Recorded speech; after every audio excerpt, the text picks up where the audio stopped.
On the other hand, not everyone has been so courageous, boys and girls. So our friends, our thought leaders, as if we might call them in the MAGA world, have been struggling with how to deal with this development. Because, of course, this is one area where Trump was really unequivocal about getting out of Afghanistan, ending the forever wars. Big part of his pitch back in 2016, and it was a part of his pitch this time as well. I think I read yesterday the Don Jr. tweet shortly before Election Day of him saying, when we were talking to Richard Hanania, of him saying, a vote for Biden's a vote for endless war. Donald Trump was going to get us out of Afghanistan. You can go back and look at all the press releases. Even Mike Pompeo is a total, neocon hawk, singing along at the same tune about we're ending the forever war, et cetera, et cetera. So, of course, Trump did not do that, although to his credit, he helped to set us on this path where Biden eventually actually followed through and got us out of Afghanistan. So I do want to give him credit for that. And by the way, I also want to say, I hope you guys know that whether this was Biden or Trump, we would have had the same exact take, the same view of it. I would have given him all the credit in the world if this was Trump pulling us out of Afghanistan. They can go roll the tape from multiple periods when we were on Rising. February 2020, when John Bolton resigns over the Doha negotiations. Yes. Both of us were like, bye. Goodbye. See ya. Why did you ever hire him in the first place? December 2020, whenever he was trying to get the troops out, we did the same thing. Whenever the treaty was signed, I forget the exact date of the Doha Accords and more. When Mike Pompeo met with them, we did it. Whenever we saw the generals agitating against it, we did monologues at Rising. This has been a long-standing position that we've held here. So Trump has dramatically changed his tune now that Biden has actually followed through and gotten us out of Afghanistan, something that over 4 years Trump was ultimately unable to do. So here's the statement that he put out yesterday, which is just kind of hilarious. We can throw this first tweet up on the screen. He puts out a statement hitting Biden, and he seems to be calling for the U.S. to take in Afghan refugees, something I wholeheartedly support, but seems a little bit at odds with the Trump we knew of the past, who did the Muslim ban and didn't care about the Iraqi translators that were stranded at the airport or stranded in Iraq who helped our men and women overseas. He says, can anyone even imagine taking out our military before evacuating civilians and others who've been good to our country and who should be allowed to seek refuge? Look, I applaud you, Mr. President, for getting on board with expediting a refugee process, but little bit different. A little incongruous. A little incongruous with like kind of your whole ethos and vibe previously and your statements in the past. Just to give you a sense of what he was saying not so long ago, let's put this next tweet up on the screen, which is a previous statement from President Trump back in April, when he says, getting out of Afghanistan is a wonderful and positive thing to do. I plan to withdraw on May 1st, and we should keep as close to that schedule as possible. So he's hitting Biden for not getting pushing out the early timeline enough. back to September 11th originally, then it was moved up a little to August. So he's hitting Biden for not getting out soon enough. And he talked about this at one of his rallies, basically seeking to take credit for the eventual withdrawal of troops from Afghanistan. Let's take a listen to a little bit of that. I started the process. All the troops are coming back home. They couldn't stop the process. 21 years is enough, don't we think? 21 years.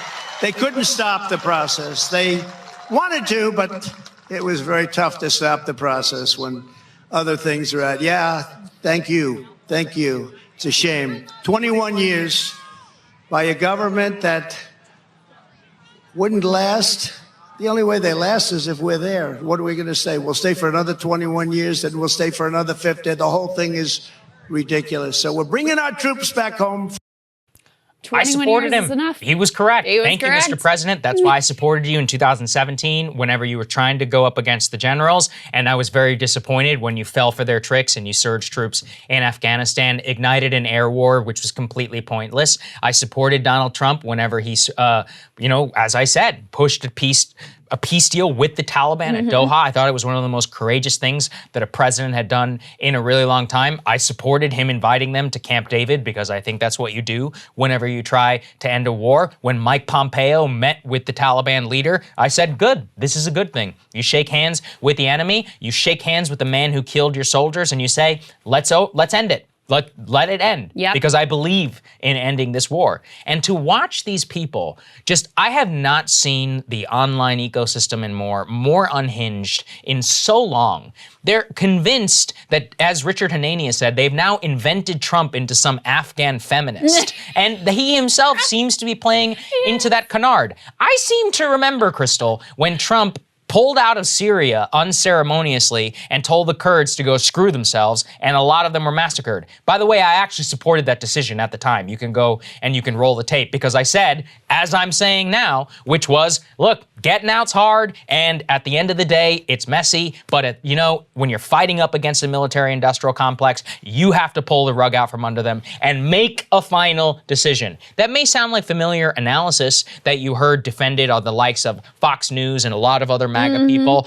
Suddenly, they're all Afghan, they're like Afghan nonprofit NGO givers or something like that. And the lack of consistency here drives me nuts. This is what the culture war does and rots your brain. And actually, what's the saddest thing of all is it reveals that Trump does not actually have the principles around this, and most likely what would have happened is he would have been played by the generals. I've been having this fight with some friends of mine who are like, this never would have happened under Trump. And I'm like, you know what? You're probably right. Because what would have happened is that the generals would have come to him and they would have said, oh, the fall of Kabul, you can't have that. Right. And he would have been like, oh God, that's embarrassing, because he cares about optics. And about his ego. And he cares about his ego. And so what would he have done? He would have greenlit U.S. troops on the ground fighting in order to protect Kabul. And then what would have happened? People would have died, and there would have been a whole debacle, and the generals would have invented a whole other reason. Well, now they killed us. Now we have to stay. Now we gotta go in. I watched him fall for this every single time. Let's all be honest about how he got played. Yeah. And at the end of the day, he failed, miserably failed, in order to get us out of Afghanistan. December of 2020, he tried multiple times. Remember, he had that acting defense secretary in his last month trying to withdraw troops, and the military said, screw you, we're not gonna do it, because they didn't think Biden was going to.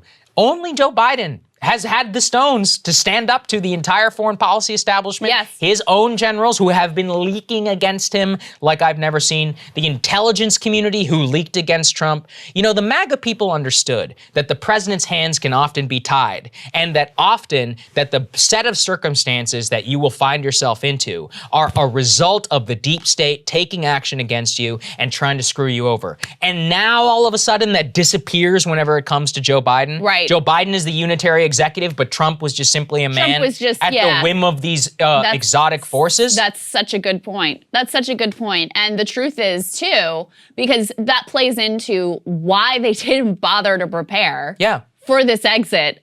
Because clearly they were betting on it never happening. They were betting on being able to roll Biden the way they rolled Trump and the way they rolled Obama. That's what they do. They were betting on, we got this handled.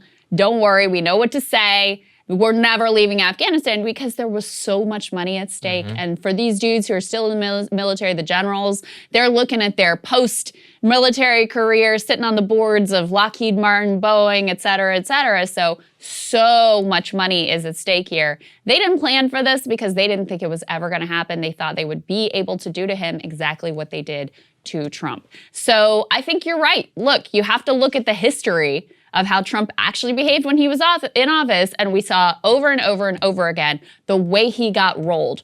Understanding the pressure that is brought to bear on these presidents when they want to make a decision that goes against the military-industrial complex, that should make you respect Biden's decision here even more. Yes. Because, the MAGA world, they understood how hard it was. And he was ultimately unable to do it, unable to overcome all of the fears that they put into him, unable to overcome his terror of what the media would say about him if he faced the same sort of scenes that Biden is facing right now and the media onslaught that Biden is facing right now. There are a couple other notable entries here. You mentioned the culture war, and so this was another really just silly analysis here in terms of, the failures and why the scenes we see coming out of Afghanistan are coming out of Afghanistan. This is from Senator Tom Cotton, where everything just gets filtered through like this stupid culture war lens. He says, it's clear President Biden and his Department of Defense have been more concerned with critical race theory and other woke policies than planning an orderly withdrawal from Afghanistan. I think the idea... I half agree with him, Krystal. I half agree with him. General Miley before Congress talking about white rage while he should be doing this. The idea that President Biden I didn't say is Biden. Like some critical race theory, woke, whatever. I agree. I didn't say ridiculous. Biden. It's ridiculous. This dude is like 30 seconds from dropping an ethnic slur every time he gets in front of a camera, okay? That's true. He is not woke in any sense of the word. His generals are. The people who are supposed to be doing this are. All right, we can blame them, but it wasn't because they were fixated on critical race theory. It's because they wanted the grift. That's what this is about. It's not about like gender theory or critical race theory or whatever. It's because they wanted to keep the grift going, okay? Another one here for you. Stephen Miller suddenly also says, you hear a lot of desperate lying and revisionism today from Biden and co. Let's be very clear. Biden abandoned the Trump peace plan and exit strategy, which included powerful deterrence. Biden foolishly devised his own plan and he crashed and burned. It's a flaming Biden wreck. Talk about revisionism. I mean, this guy actually followed through and did the thing that your boss never had the stones to do, and this is what he has to say about it. I also, once again, I want to be clear here. You know what powerful deterrence means? That means bombing the Taliban, which means that we're at war with the Taliban once again, which means what? How many times do I have to say it? And this is, the callousness which we talk about, plans and actions, which we know will lead to American combat deaths, just drives me up the wall. It's so easy to sit behind a keyboard and beat the drum, powerful deterrence, Taliban would have never, go and ask the 2,300 soldiers who have already died when the Taliban did, whenever they stood up against the most powerful army in the world and continued to fight, became richer and more powerful as we spent $2 trillion trying to defeat them. Listen, I hate the Taliban as much as anybody, but I respect the hell out of them as an enemy and as a fighting force, and I care enough about the troops in order to know not to beat my chest and say powerful deterrence in order to try and score culture war points against the president who is actually doing what Donald Trump said that he would do. Trump has said it's not that we're leaving Afghanistan. He put out a statement yesterday. It's how we left. Once again, what the hell were you doing when you were president? You had plenty of time to process special Afghan visas, get people out, get the ball rolling. You know why you didn't? Because your administration was completely incompetent. And you're more focused on trying to prove that the election was stolen than you were on actually trying to save American combat troops' lives. That's the truth. Let's face it and look at it squarely for what exactly we're dealing with. And I guess we have a final piece of coke This is maybe my favorite. Which is my personal favorite that you found, so I'll let you do this. This is Lauren Boebert, Congresswoman Lauren Boebert. So first, on the left side of the screen, at least as I'm looking at it, I don't know if it's left or right for you guys. Anyway, it says, we've been in Afghanistan for more than half my life. We need to end the endless wars. So this February 21st. Just back in February, not that long ago after she was made a member of Congress. And it was unclear at that point whether Biden was actually going to follow through and get us out of Afghanistan. So we've been in Afghanistan, time to end the endless wars. Now she says, Joe has a 48-year history of making bad decisions, and this weekend's foreign policy decisions to the list. Add them to the list, she says. So, I mean, at least I guess Stephen Miller was clever enough to craft some justification for why it's different now that Biden's doing the ending the endless wars versus when Trump was doing it. She doesn't even, she just straight out flip-flops without any sort of cover or justification. Total mask off moment, and I guess I kind of appreciate it in that way.